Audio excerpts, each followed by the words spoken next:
नाज़रीन, अब तक की बड़ी खबर से आपको आगाह करते चले, मुल्क में मौजूद मुख्तलिफ मजहब के मुकद्दस मकामात में टिक टॉकर के फोटो शूट पर पाबंदी आयद कर दी गई है। गुरुद्वारा दरबार करतारपुर में टिक टॉकर खातून की मॉडलिंग के मौके पर बाद में मुल्क में मौजूद सिखों, हिंदू और मसीह बरादरी के मुकद्दस मकामात में टिक टॉक को पाबंदी आयद करवाने का मुतालबा कर दिया गया। मजीद जानते हैं इस रिपोर्ट में।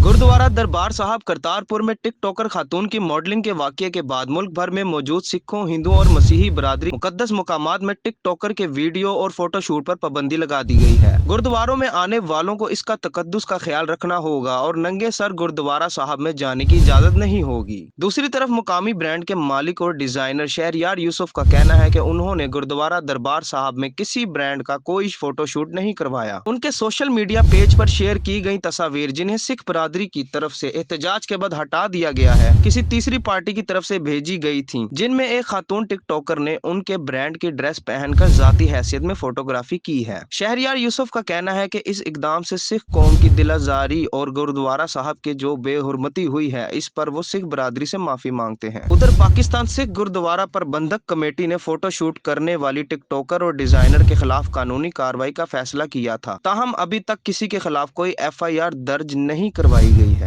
वजीर आला पंजाब सरदार उस्मान बुज़दार ने इस वाकये का नोटिस लेते हुए IG पुलिस को मुतलका अफराद के खिलाफ कार्रवाई की हिदायत की है, जबकि वफाकी वजीर फवाद चौधरी और वजीर आजम के मुशीर डॉक्टर शहबाज गिल ने भी इस वाकये की मजम्मत की है।